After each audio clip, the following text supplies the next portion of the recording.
Islam, A Challenge to Religion, by G. A. Parwez. The Function of Deen. Deen and Man. We have stated that a careful study of Islam is likely to give us an insight into the nature and function of Deen. Before embarking on this study, however, it would be advisable to consider its role in human life. The primary function of Deen is the development of human personality. It determines man's outlook on life and makes life meaningful to him. It aims at the transformation of man's character by organizing his desires into a harmonious system of living. To the extent that it succeeds in this aim, it eliminates the sources of internal conflict and enables man to live at peace with himself and at peace with his environment. Success and happiness are basically the fruits of a genuine personal conviction. But Deen has its social side as well. It is concerned with man as he exists in a network of social relationship. It does not isolate man from his social setting. Rather, it brings him closer to his fellow beings. It has a meaning for man as an individual. But it has a far richer meaning for him as a member of a social group. Deen leads man to the realization that he can develop his potentialities only by cooperating with his fellow men in the attainment of common ends. In this way, it plays a vital part in the development of customs, laws and institutions. It is, therefore, the proper subject of study not only for the psychologist but also for the historian and the sociologist. All are equally bound to take it seriously and are not justified in explaining it away. As in the case of religion, as an illusion or a matter of mere personal concern, the philosopher, too, has the right to examine the validity of Deen's view of reality and to assess its value as a cohesive force in society. Deen has nothing to fear from an impartial inquiry. It has survived the fiercest onslaughts of science and philosophy so far directed against it. Iqbal has rightly observed, higher religion 1. Recognized the necessity of concrete experience as its foundation long before science learned to do so. He has also drawn attention to the central position of Deen in a synthesis of all the data of human experience. 3. In this connection it should be noted that the response of Deen to reality is not a partial one. It is not merely cognitive as it is in the case of science and philosophy, nor is it merely emotional as it is in aesthetics. It is a total response involving all the elements in the personality of the individual. Further, it is the response of a coherent harmonious personality, a personality organized on the basis of a synthetic principle. In the words of Iqbal, religion is neither mere thought, nor mere feeling, nor mere action. It is an expression of the whole man. We must not lose sight of this fact if we want to understand the real nature of Deen. Let us pause to consider the implications of this view. If Deen is the expression of the whole man, then his achievements, whether in the sphere of action or of thought, must somehow be related to his Deen or, in other words, to his basic beliefs about his relation to the ultimate reality. These beliefs essentially relate to Deen. We see then that Deen has given the impetus to the noblest enterprises of man. It is generally claimed that a scientific ideology can very well achieve this object. But this is not true, for the simple reason that a scientific or materialistic ideology, by its very nature, cannot satisfy the whole man. It may appeal to his reason or interest but will, certainly, remain unrelated to other elements in his personality, and will in effect lead to the fragmentation of personality itself. Science and art bring satisfaction to the rational and the emotional, aesthetic, sides of human nature respectively. But Deen sets out to build up a view of the world which will satisfy all the deepest longings of man. Can Deen really accomplish this stupendous task? Some great thinkers of the modern age who confuse Deen with religion have posed this question, and stoutly maintain that it cannot do so. They point out that in the past the fruits of religion have been not peace and harmony but strife and discord. Kassira's criticism of religion deserves to be quoted in full. Religion remains a riddle not only in a theoretical but also in an ethical sense. It is fraught with theoretical antinomies and with ethical contradictions. It promises us a communion with nature, with men, with supernatural powers and the gods themselves. Yet its effect is the very opposite. In its concrete appearance, it becomes the source of the most profound dissension and fanatic struggles among men. Religion claims to be in possession of an absolute truth, but its history is a history of errors and heresies. It gives us the promise and prospect of a transcendent world, far beyond the limit of our human experience. And it remains human, all too human. It is certainly a devastating criticism, and as it has been made by a leading thinker of the present age, it deserves our serious consideration. To examine it point by point will take us far afield. We can only indicate the general line our defense of deen, as distinguished from religion, should take. The difficulty with Professor Kassira is, as is the case with most of the critics of religion, that he has not studied deen as such but some particular religions. And those two which were either man-made or the revealed ones, though true in their origin, were subsequently vitiated by human interpolations. He would but have reached a different conclusion if he had studied deen. A true religion, if at all deen is styled so, is not a riddle. It rather solves so many riddles of man and the universe. There are no antinomies in a true religion. On the other hand, it reconciles contradictions in life and harmonizes the opposites in human behavior. It is true that religion has bred strife in the past in human society and that the religious communities have been torn by dissension. But that is the result of the imperfect vision of truth entertained by each contending group. Deen, on the other hand, breeds humility and modesty, not arrogance and presumption. Men have certainly fought among themselves in the name of religion. Their motives were political or economic, masquerading as religious. But the man believing in deen is unwilling to impose his views on others. Finally, deen involves the belief in a transcendent world, but it is wrong to say that this transcendent world is separate and remote from and unconnected with the world of human experience. The transcendent world of deen only an aspect of the same reality of which the world of the senses is another aspect. In fact, they interpenetrate each other and belong to the same supreme reality. Deen teaches us that the sensible world is an abstraction from reality and that we should adjust ourselves to the whole concrete reality and not to one of its aspects. We agree with Professor Kassira that religion, deen, as we call it, is human, all too human. Its function is to regulate human life in such a way that the individual develops his personality and becomes a useful member of society. In order to attain this objective, it gives what may be termed permanent values, which no other source of knowledge can provide. It exhorts man to conquer the forces of nature, since the position it assigns to him in the universe is next to God, and to utilize the power so acquired for the development of the whole of humanity. It shows him the way to rise above animal level and to live the life of man. It is possible only if he leads his life in conformity with permanent values. There would be no permanent values if there were no deen, and if there were no permanent values, mankind will be no better than a herd of beasts. This is the real value and place of deen in human life and activity, which has unfortunately escaped the notice of Professor Kassira. 2. The self. So far we have been concerned with the ultimate reality with its infinity of aspects.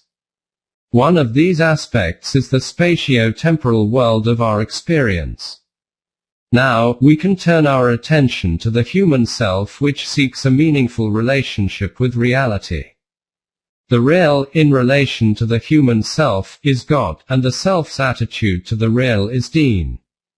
The self is strengthened and enriched through permanent values, which are the various attributes of the real self called God. What is the nature of the human self, and what is its place in the scheme of the universe?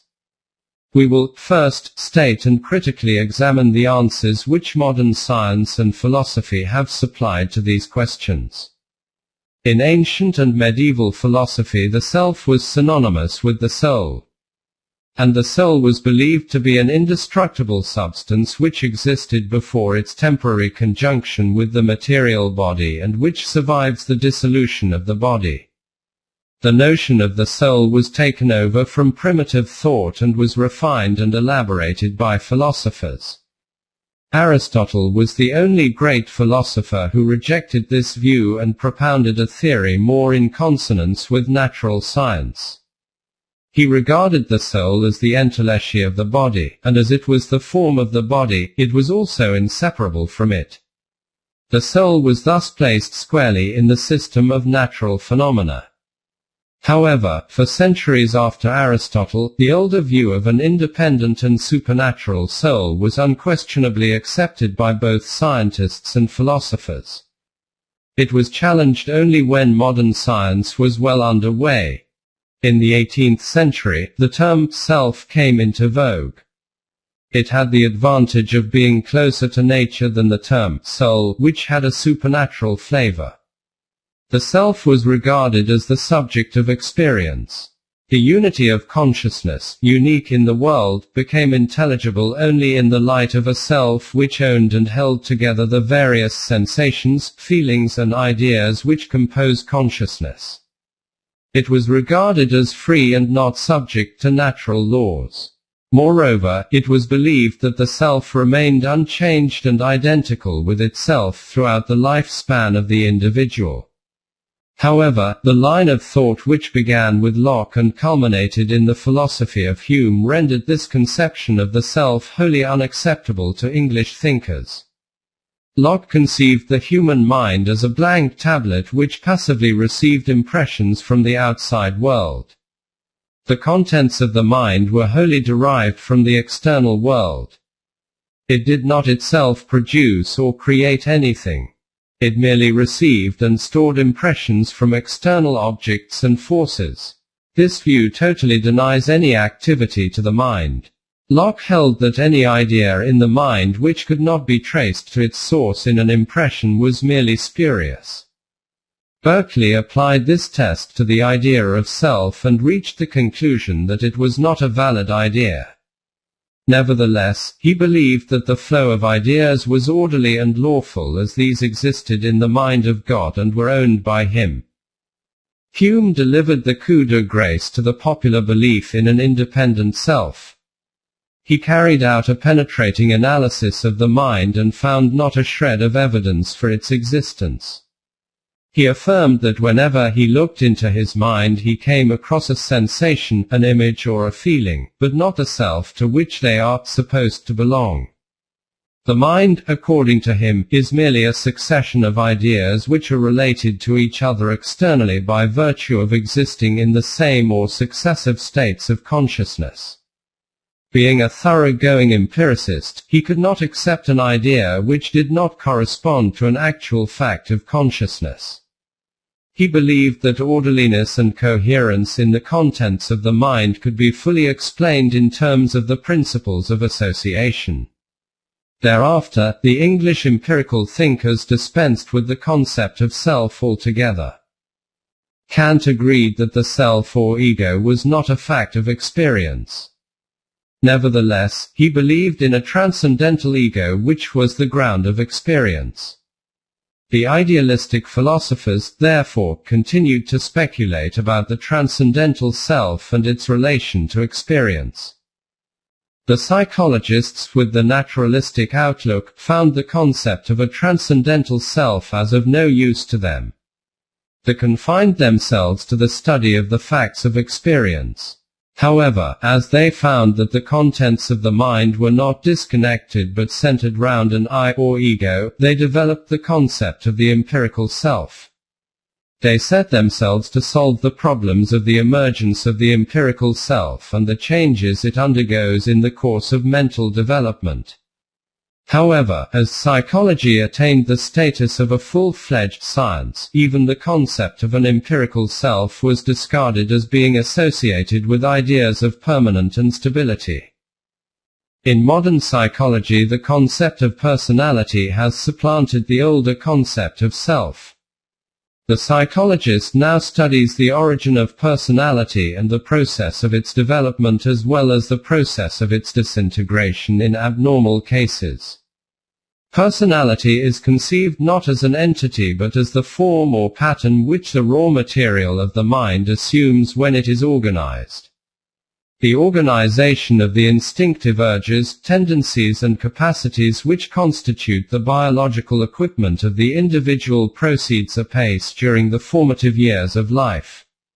According to the view which is most widely held, the ground plan of personality is laid during the first 5 years of life. Two factors, the physiological and the social, determine the farther course of personality development. The physiologists hold that the hormones secreted by the endocrine glands play a decisive role in the growth and normal functioning of personality. Social psychologists, on the other hand, tend to attach greater importance to the social milieu in which the human child grows up. Personality, they believe, emerges through the process of socialization. The child internalizes the group code and the social norms which immediately begin to regulate his instinctive urges and motives. The group also assigns to him a particular role, and the child develops the capacities and gives free scope to the tendencies which he needs for playing the role successfully. Freud has constructed a theory of the origin of personality which, though not universally accepted, is generally regarded as a valuable contribution to this field of investigation. He attached great importance to home influences for personality. His theory throws light on why man clings so tenaciously to his moral code even when it is detrimental to his interests and even when his reason does not approve of it. It is because the moral code does not enter the child's mind by way of his intellect, which is still immature, but is received by and takes root in the emotional part of his nature. The child loves both his father and mother, but in different ways. His love for the mother is of the possessive kind. He wants the mother to be always with him, to minister to his needs as soon as they arise. This love is also libidinal or has an element of sexuality in it. The mother is the individual's first love object. The child's love for the father, on the other hand, is ambivalent or has an ingredient of hostility in it. The child feels the father to be an obstacle in the gratification of his wishes and considers him as his rival for the mother's love. He naturally takes up a hostile attitude to the father. However, he soon finds that this hatred of his father draws upon him strong social disapproval. The contradictory impulses of love and hatred directed towards the same person lead to a severe conflict in the child's mind, which he is incapable of resolving himself rationally. He resolves it by repressing his hostility to the father. The repressed impulse and the ideas associated with it form the Oedipus complex. The father's image and the moral code, of which the father was the chief exponent, sink into the child's unconscious and constitute the superego or, in ordinary language, the conscience. As the child, actuated by fear, unquestioningly had obeyed the father, so he now has no choice but to obey the imperatives of the superego which, he feels, have their source outside himself. His attitude to his father is transferred to the superego which is based on the repressed image of the father. This, according to Freud, is the secret of the powerful influence that the conscience exerts on the mind of the individual. Sociologists maintain that human personality takes root in a social environment and is shaped by social forces. According to this point of view, the individual plays a negligible role in his own development. He remains passive while society molds him into the form which happens to enjoy social approval at the moment. The inadequacy of this view is obvious, for we see it happening before our eyes that two children, brought up in the same social environment, develop different types of personality. If the sociologists were right, the members of a particular social group would be indistinguishable from each other in respect of personality. As compared to the sociologists, the psychologists' view is more in agreement with observed facts. According to this view, personality develops as the result of the reactions of the individual himself. The important thing for personality is not the social influence to which the individual is exposed, but the way in which he reacts to it. Man, therefore, does not passively receive but actively acquires personality. The biological factor operating in man is of crucial importance for personality development. However, it will not do to disregard the social factor altogether. Man has, perforce, to accommodate himself to the demands of the group on which he is dependent and which provides him with security and the necessities of life. According to the psychological theory, which does justice to both factors, personality is the product of the interaction between the hereditary constitution of man and his social milieu. Science aims not merely at knowledge but at precise knowledge. Precision is possible only when the subject matter is susceptible of measurement and when the technique of measurement has been perfected. For a long time it was believed that quantitative methods could not be applied to so elusive and imponderable a phenomenon as personality. We cannot deny the tribute of praise to the psychologists who, with commendable patience, hard work and ingenuity, have tried to solve this difficult problem. They first analyzed personality into traits and then discovered that each trait had a certain dimension. The next step was to devise and perfect the technique of accurately measuring each trait. By combination the results of measurement we get an overall picture of personality or personality profile, as it is termed. Rorschach, Thurston, Likert and Goddard have achieved remarkable success in the field. The modern psychologist now has a repertoire of special techniques for measuring each of the basic traits of human personality. However, although the application of scientific methods to the study of personality has yielded a rich harvest of results, most of these have little bearing on the questions which loom large in religion. What it is in man which impels him to embark on the perilous and seemingly desperate enterprise of coming to terms with the ultimate reality? Why and how does he hope to fulfill himself by establishing a close and intimate contact with God? Let us first see how far psychology and philosophy can help us to answer these questions. When we question the psychologist on the point, he refers us to the psychological definition of personality. Unfortunately, there is no definition which is accepted by all the major psychologists of the present age. Personality has been defined as the total quality of the individual's behavior. This definition brings out both the unity and complexity of personality.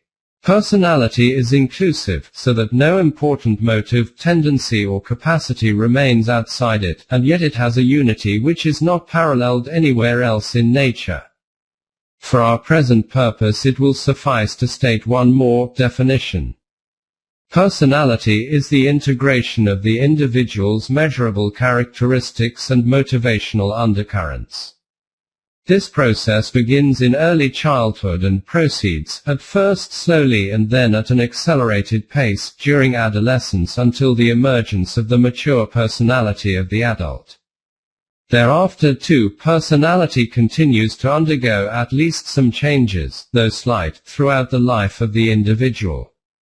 With senility, or through disease or traumatic experiences, a process in the reverse direction may set in. The process of disintegration may lead to the splitting or even fragmentation of personality. Cases of dual and multiple personality have been observed and intensively studied by psychiatrists. Therapeutic techniques have also been devised for reintegrating the split personality. We now see clearly that there is nothing substantial about personality as it is conceived by the psychologist. It is merely a structural form which mental elements may take on or discard. Turning to the philosophers, we find that the existentialists refuse to believe in any transcendental entity. They refuse to take a single step beyond the world of experience. For them too, the human self does not partake of reality. The logical positivists promptly reject any concept which cannot be traced back to a fact of experience. Their vision too does not extend beyond the horizon of experience. Whatever is not an experiential fact they dismiss as non-existent. At this point, it is natural to ask whether Dean can get along with the concept of personality or of empirical self. Obviously it cannot. It can have no use for the ephemeral self of the psychologist or logical positivist. It needs something real which can enter into a meaningful transaction with the ultimately real. It needs self which exists in mental phenomena and is also their underlying ground. Deeni activity is the expression of the reality in man, and it is directed to the real in the universe. The concept of personality may be scientifically sound, but somehow it leaves us dissatisfied. We feel that the object we pursued has eluded us and what we have grasped is a mere shadow. We suspect that scant attention has been paid to the depth factors in human life. The psychologist works from the surface of the mind downwards, and often fails to plumb the depths of the human mind. At a later point in our discussion we will examine the Quranic concept of the self. Here let us pause to consider the effect of the scientific view of the self on the life of the modern man. The modern man lives at a superficial level. He pursues petty and selfish ends. No wonder that he is discontented and unhappy. His deepest cravings are left unsatisfied. Thus he is in conflict both with himself and with his fellow beings. In this connection, Iqbal's remarks deserve to be quoted in full. Thus, wholly overshadowed by the results of his intellectual activity, the modern man has ceased to live soulfully, i.e., from within. In the domain of thought he is living in open conflict with himself. And in the domain of economic and political life he is living in open conflict with others. He finds himself unable to control his ruthless egoism and his infinite gold hunger, which is gradually killing all higher strivings in him and bringing him but life weariness. Absorbed in that fact, that is to say, the optically present source of sensation, he is entirely cut off from the unplumbed depths of his own being. Modern man is certainly a prey to the two types of conflict which Iqbal has mentioned. For that matter, man may always have suffered from such a conflict. Modern civilization, however, seems to have accentuated it. Nobody can deny that conflict is an active source of misery and unhappiness. Is mental conflict due to extraneous factors or to those which are inherent in the mind? Iqbal, through long meditation on the problems of life, was admirably fitted to pronounce a balanced judgment on this issue. The passage quoted above makes it clear that he blames conflict on modern civilization, which puts a premium on the selfish side of man and provides satisfaction for only a segment of the self instead of for the whole of it. This view deserves serious consideration. To judge the question in all its aspects, however, we cannot disregard the views of two psychologists who have made a solid contribution in this field. The first psychologist who explored the depths of the human mind was Freud. On the basis of extensive clinical work, he advanced a theory which illumined many points which hitherto had remained obscure. He preferred the term psyche, as it had no metaphysical implications. The psyche, he believed, is the seat of a number of instinctive drives, each of which blindly strives to abolish or reduce the tension which accompanies it. Each of these drives is invested with a fund of psychical energy. This psychical energy, as it is expanded in activities directed to the attainment of relief or pleasure, is termed the libido. Consciousness originates on the surface of the psyche, which is also the surface of the organism, as it receives the impact of the environmental forces. As consciousness is in direct contact with the environment, it assumes the role of mediator between the interior of the psyche and the environment. The conscious personality puts a curb on the instinctive drives and compels them to defer satisfaction to a suitable time. The formation of the Oedipus complex gives rise to the superego, which is the third subsystem of the psyche. The superego, as it embodies the group code and group ideals, pursues ends which have social approval. The psyche has three components. The id, the instinctual drives of psyche which are impersonal. The ego and the superego. The libido finds its typical expression in the sexual activity of the adult. It can, therefore, be regarded as sex energy. For this reason, Freud was, rather unfairly, accused of being a pansexualist. The ego and superego possess no libidinal energy at the beginning. But libido itself is highly transferable. It can be detached from the impulse which owns it and can be transferred to another which society approves of. This process is called sublimation.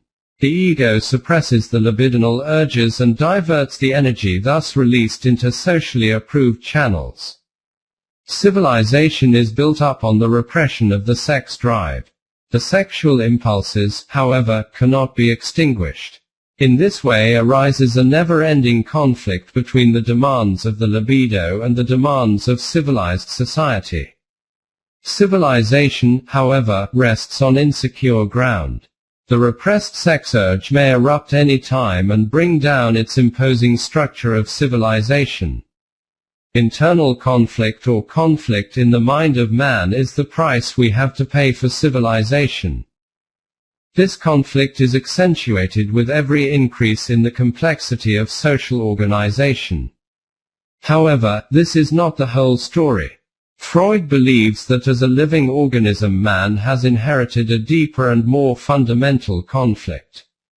He defines instinct as the primitive tendency to revert to the previous state of existence and the former level of functioning. A living organism is constantly in an unstable condition. With the first stirrings of life in the erstwhile inanimate mass of matter, it felt the imperative urge to revert to the previous state of stability and lifelessness. Freud believes that the death urge lies at the root of our being. Death promises the final release from tension which is inseparable from life. The longing for death is the deepest longing in the psyche. We are reminded of Buddha's view of life and his longing for nirvana. Freud may have been influenced by Schopenhauer's pessimistic philosophy, as, according to him, we are called upon to say nay to life. Consciously we may be aiming at and striving for self-development, but unconsciously we are moving towards the goal of self-annihilation. Which of the three alternatives open to us should we choose? Acceptance, rejection, or non-committal attitude? It may be pointed out that man naturally shrinks back from the prospect of extinction. That he passionately longs for immortality and that he tenaciously clings to beliefs which are related to the continuation of life beyond death. We may also note that eschatology forms an essential part of every religion the world over, with the solitary exception of Buddhism. The highest flights of poetic imagination have often been inspired by the hope that death is not the end of life but a transition to a higher state of life. We may briefly comment on Freud's treatment of religion.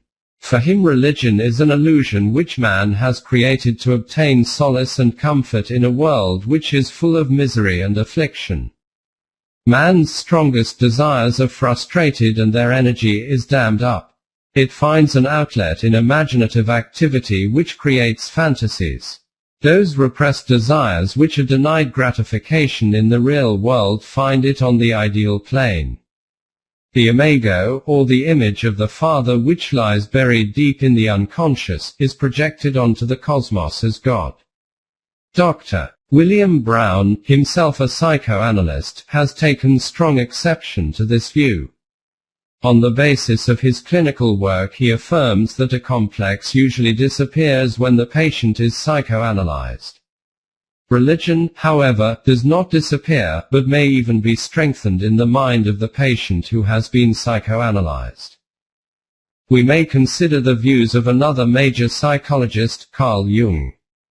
Let us see what light he throws on the causes of interpersonal and intrapersonal conflicts. His theory of personality is, in some ways, more profound than the psychoanalytic theory. In his view, the human personality is a complex system which comprises a number of subsystems. Conflict may arise between any one of these and others. Jung's theory of personality is highly complex and intricate, but it is not necessary for us to consider it in detail. We will confine ourselves to that part of it which is relevant to our immediate purpose. Jung's observations on the chief source of discontent in the present age deserve careful consideration. These are that the opposing trends in the several systems are likely to clash with one another. The conscious desire may be in opposition to the unconscious. A man may consciously desire wealth and may devote himself to making money. But his unconscious may harbor the wish to become an artist. Such a man, even if he becomes a millionaire, remains unhappy because the unconscious is frustrated. The remedy for conflict lies in personality itself. It possesses a transcendent function. This function is endowed with the capacity to unite the opposing trends of the several systems within and to work towards an ideal goal of perfect wholeness. Selfhood. Jung's conception of the symbol is of particular significance for religion, as religious truths are generally expressed in symbolical language. Jung affirms that a symbol has two aspects: retrospective and prospective. In its former aspect, the symbol expresses the stored-up racial wisdom. In its prospective aspect, it represents a level of development that is far ahead of man's present status. Man's destiny, the highest evolution of the psyche, is marked out for him by symbols. We thus see that in religion symbols represent higher of development. Another view of Jung has a direct bearing on religion. He believes that a fundamental urge in man leads him to seek unification with the universe. He passionately desires to be at one with it. The desire to achieve unification with reality must be satisfied if man is to win peace and happiness. But because the conditions of life today frustrate this desire, the modern man feels discontented and unhappy, although he does not know the reason for this state of his mind. 3. The Quranic concept of the self.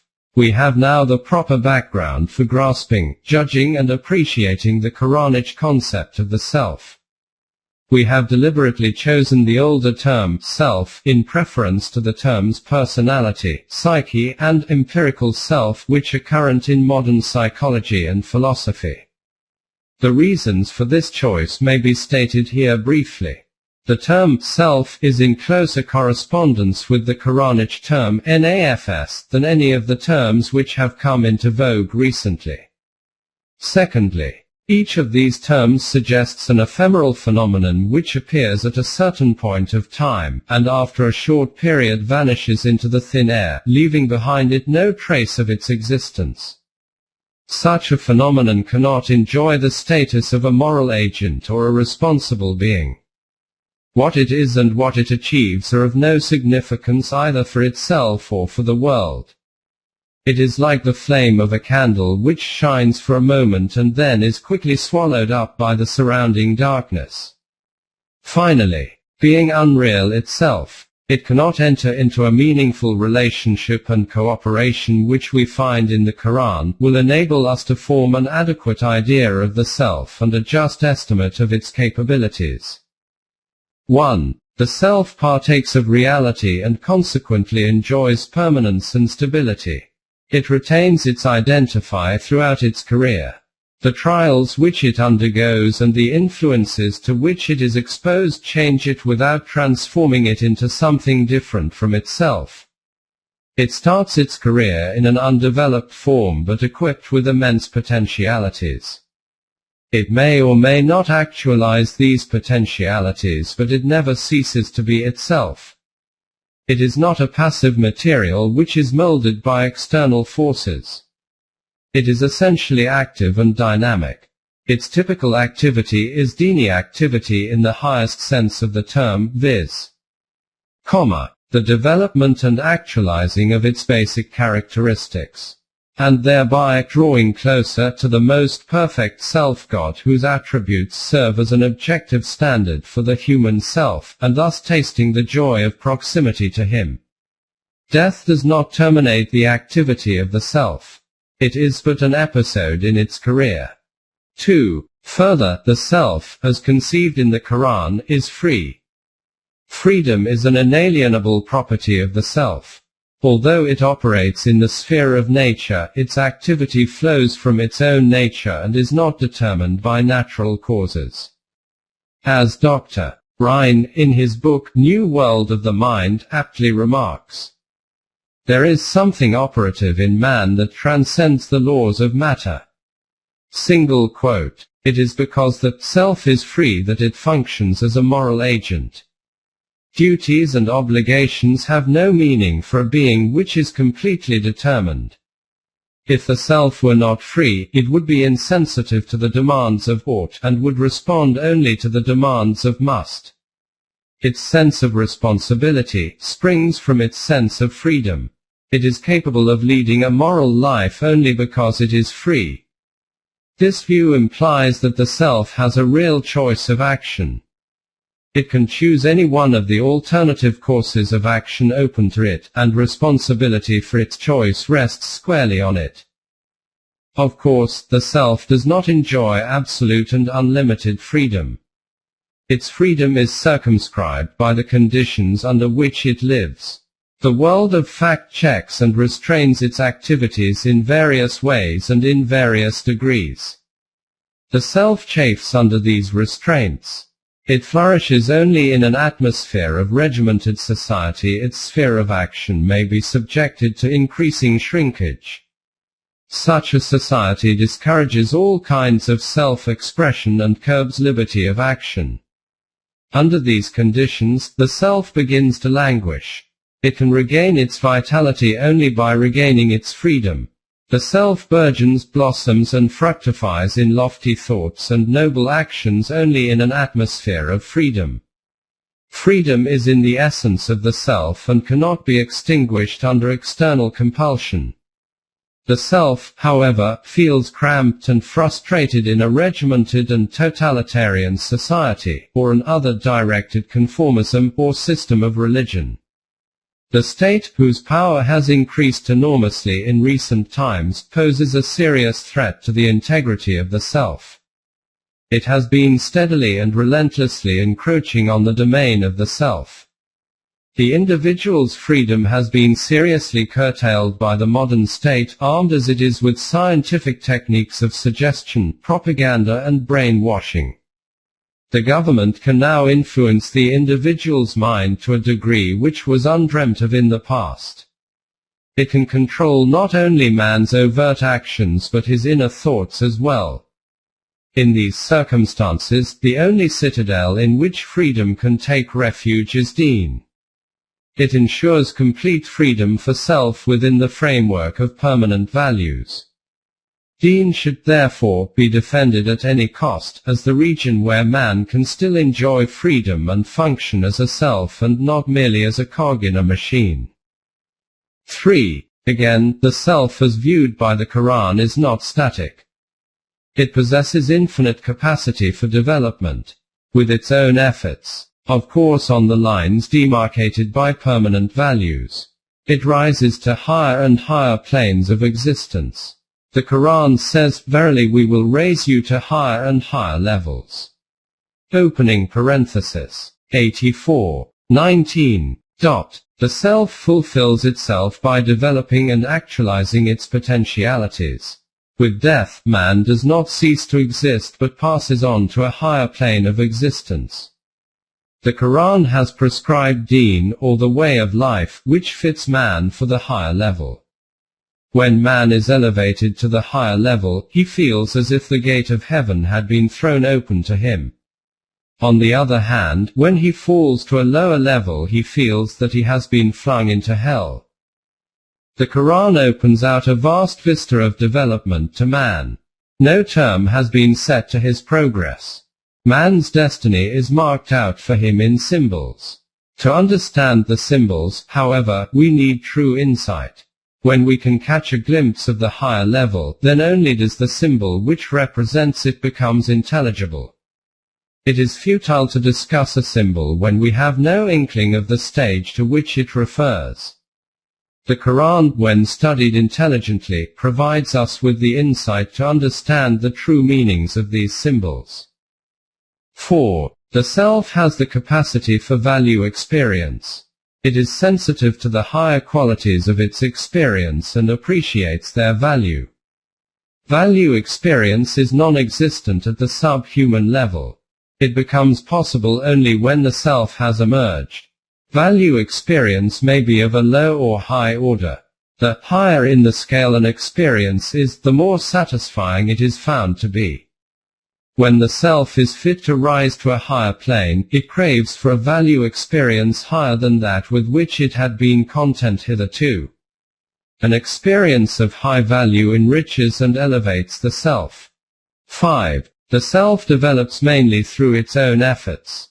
It rises or falls through its moral or immoral actions. Says the Quran, the self, NAFS, owns only that which it earns. 74:38, and it changes through what it assimilates, good or bad. The self is subject to the law of requital. Its amal al-hazana enhance its worth and amal as-sayyah degrade it. God never does wrong to the self. The Quran is explicit on this point. If the self is degraded, it is its own doing. External forces cannot touch the self, and God never deals with it unjustly. So the self is affected by nothing except the results of its own actions. Suffering is the fruit of amal as-sayyah. 6. Finally, the self partakes of reality and mirrors the divine attributes. I breathe my ruh, divine energy, into him, man, says the Quran. 15:29. The Nabi said, cultivate in yourselves those qualities which reflect the divine attributes. By cultivating those qualities, the self develops and draws, so to say, closer to God. Through amal as-sayyah, it gets further away from God and reality. Amal al-hazana, as has already been observed, strengthen the self and weaken it. The distance between God and the human self is increased by the latter and is decreased by the former, which cultivate divine qualities. This is the teaching of the Quran. Moreover, the self becomes more and more real as it develops into itself the attributes of God, and more unreal as it recedes from Him. The divine attributes serve as an objective model after which man can strive to fashion himself. IV. God and man. The self can enter into meaningful relationship only with other selves. And for realizing itself it has to depend upon the help, sympathy and cooperation of other beings which have essentially the same nature as its own. The self, therefore, seeks out other selves and prospers in their company. It yearns to be in the midst of beings with whom it can communicate and in whose aspirations and activities it can participate. For this reason man nowhere leads a solitary life, but is everywhere found to be a member of a social group. Only in society can man enjoy mental health and function efficiently. But, above all things, the self longs for cooperation, i.e., being a co-worker with the Supreme Self or God. Such cooperation sustains and vivifies it. Without this, the self droops, languishes and loses the zest for life and activity.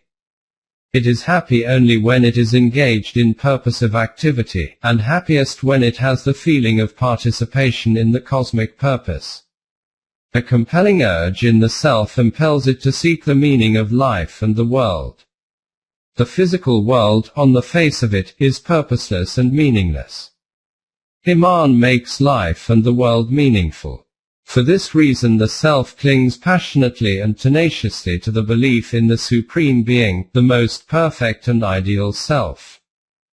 The idea of God that the Quran presents is both simple and sublime. God is the creative force which is at work throughout the universe. God manifests himself in the visible world of nature. The Quran says, whithersoever you turn, you look at the countenance of God. 115. The Quran calls upon us to reflect and ponder over the grand natural phenomena. The earth and sky, wind and rain, sun, moon and stars. All nature reflects the beauty and glory of God. Special attention is drawn to God's attribute of Rububiyyah, according to which he sustains and fosters every being, and thus the lowliest organism develops and attains maturity and relative perfection. Because God controls and governs the world process is not purposeless and meaningless. God guides and directs the cosmic process to a grand destiny. In human history a divine plan is being worked out, slowly but surely, and a splendid destiny awaits man. In the Quran, God is presented as both immanent and transcendent. He works in the world as a creative urge and also exists outside it as its ground. He manifests himself in nature and yet transcends it. He is eternal and yet in the changing world every day a new phase of his glory is presented to our view. 29. The Quran sheds new light on the relation between man and God. It is one of partnership, although one of the partners is immeasurably higher than the other. The wide gulf that separates man from God is, however, not an insuperable obstacle to fruitful cooperation between them. Man is endowed with a self, and we have seen that a self can cooperate only with another self. By virtue of possessing a self, man can, in his humble capacity, work together with God in the carrying out of the divine plan. Man has a stake in the future of the world and as a free self has the capacity to determine, however slightly, what that future is to be. It gives man a new sense of dignity to feel that he is actively contributing to the success of the divine plan. The Quran earnestly appeals to man to work with God in bringing about a world in which justice and goodness are not merely ideas but realities. He can and should contribute to the sum total of goodness in the universe. Man's acquisitive instincts make him selfish and greedy and bring him into conflict with his fellow beings. As such he cannot fit into the divine scheme. However, by encouraging and fostering his creative instincts, which enable him to create values, he will be able to work in harmony with the moral order of the universe and will move steadily towards the goal of full self-realization and perfection. At the same time, he will be enriching the world with values and making it a fit abode for men, who are both free and good. He will be taking his modest share in accomplishing the divine purpose. The Quran calls upon man to cooperate with other men in the pursuit of the good. Help one another in birr and taqwa, says the Quran. 2. Evolution proceeded at extremely slow pace in the past ages, and, often, a million years passed before a higher quality emerged in the animal world. With the emergence of a free conscious self, the prospect is much brighter. When free men, under the guidance of God, are participating in the world process and are deliberately furthering it, the pace of evolution is sure to be accelerated. By following the right path, which the Quran has shown us clearly, we can develop all our latent potentialities and march forward to the ultimate goal of perfection. As man owns a self, he has a natural affinity with God, the Absolute Self. This affinity confers on him the right and lays on him the duty of working in harmony with the will and purpose of God. By working in this way, man not only realizes himself but also gives an impetus to the progress of human society. The way in which the Absolute Self manifests its attributes in the universe evokes feelings of awe, reverence and admiration in man. As man naturally imitates what he admires, he strives to develop himself and be as like God as is possible for a finite being to be. God serves as a model and also as an objective standard with which man can compare himself and judge his progress in self-realization. Man needs God as a co-worker and as an ideal. V. Religion or deen. As already explained in the introduction, the Quranic term for religion is deen. Deen, however, is not merely a synonym for religion. Deen is a broader and deeper concept than religion as it is commonly understood. Religion usually means a set of dogmas, an elaborate ritual and a host of trivial practices. Ordinary activities of life are hedged in by a number of rules and taboos. Simple acts such as eating and marrying are surrounded by a complex ceremonial. Man's conduct in everyday life is regulated in the minutest detail. Deen, as presented in the Quran, is not a matter of ritual or ceremonial. It is concerned with the broad aim of life and the program of action by which that aim can be attained. Deen gives full scope to man's initiative and discretion. It is meant for a free and intelligent person, a person who has the courage to think, judge and act for himself. Deen offers broad principles which give guidance to man in the adventure of life and which enable him to attain the goal of self-realization and social welfare. These principles, however, are not meant to be followed blindly. They are to be applied with intelligence and forethought. Iqbal, who has grasped the essence of deen, remarks that it enunciates basic principles of a universal import directing the evolution of human society on a spiritual basis. Hard and fast rules, therefore, have no place in deen. Deen has fully served its purpose if it has delineated the ideal of life in bold lines, has explicated the principles governing its pursuit and has inspired in man zeal and devotion for the ideal. The Deen of Islam does not lay on man a heavy burden of rules and regulations. It merely gives him guidance where he needs it and provides him with permanent values. Man should seek the aid of deen in obtaining inspiration and vision. He should look elsewhere if he is interested only in the performance of ritual and ceremonial.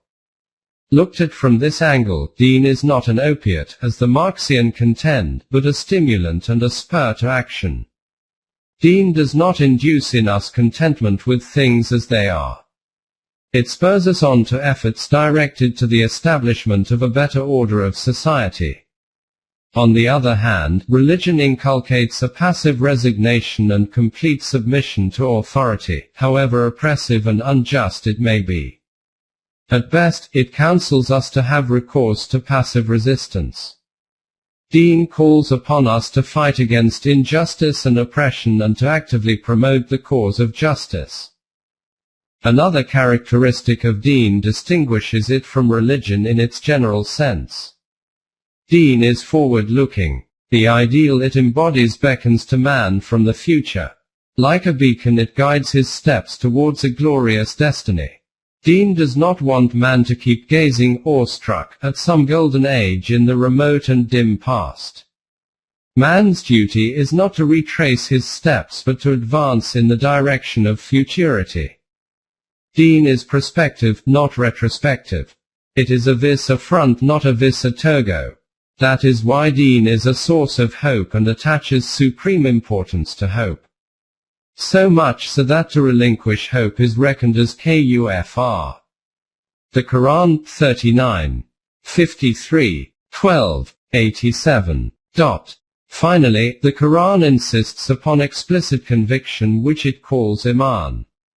A number of verses in the Quran make it clear that compulsion has no place in the sphere of deen. Deen must be accepted freely and voluntarily by man. A religion which is forcibly imposed on an individual has no value for him or for the world at large. Man has the right to exercise free choice in the matter of deen. There is no compulsion in the matter of deen, asserts the Quran. 256. If this command is accepted and obeyed in good faith, it will certainly put an end to all fanaticism and religious disputes. Understood rightly, this injunction is the charter of freedom of thought and expression even to those who do not believe in it. Deen, therefore, leaves the power to choose and act in man's hands. It is through his personal initiative, strength of character, courage, fortitude, determination and ceaseless efforts that man can shape his destiny and can win for himself a future which must necessarily belong to him if he accepts and follows the divine revelation in all sincerity. By Islam, the Quranic concept of deen has been elucidated in the foregoing section. Obviously, Islam fulfills all the requirements of deen. Islam, as Iqbal puts it, is neither dogma, nor priesthood, nor ritual. It is much more than any of these or all of these. It is the vivid sense of God's directive force and unflinching working of His laws. It is absolute iman in God's wisdom and His purpose. It is hearty participation in the upward progressive trend and movement of life and the world viewed as the expression of God's creative force. Islam stands for life fulfillment and rejects life denial as unworthy of man. It commands us to face facts and not to shrink from them and take refuge in fantasy, and requires us to control and harness natural forces for achieving our ends. Asceticism, quietism and monasticism are all repugnant to Islam. Islam lays stress on social life and on its value for man, and does not regard the body as an evil and as an impediment to spiritual progress. It wants man to respect the rights of the body as well as the rights of the self. For this reason, Islam does not approve of self-abnegation and self-mortification. There is nothing mysterious in it and it has no place for mysticism. It aims at the establishment of a social order based on permanent values in which all its members act as free agents striving for a higher and noble cause of making man's abode on this earth more beautiful, and making him fit for further evolutionary stages of life. Islam, as a living force, will continue to play a vital role in the moral uplift and social, cultural and political unification of mankind. It will continue to make valuable contributions to the knowledge and culture of mankind. Above all, it will continue to enrich the spiritual life of man and thus strengthen and elevate his self or his personality. References. 1. When Iqbal uses the word religion with reference to Islam, it should be understood as deen. 2. M. Iqbal, Reconstruction of Religious Thought in Islam, page 172. 3. Ibad, page 2. 4. Ibad. 5. Ernest Cassirer, An Essay on Man, page 72. 6. Iqbal, Op. Cit. Page 177. 7. Ibad. Page 170. 8. Ibad. Page 178. 9. The word spirit or spiritual has special significance in Christian ideology and has not been used by the Quran anywhere in that sense. The Quran speaks of man's material and moral progress or degeneration, and not spiritual. Even about Muhammad, peace be upon him, it says, and surely thou hast sublime morals. 68. 4. The word spiritual has been used in this book following its common usage in the English language, i.e. as against purely physical, and should be taken in that sense only wherever it occurs with reference to Islam or the Muslims.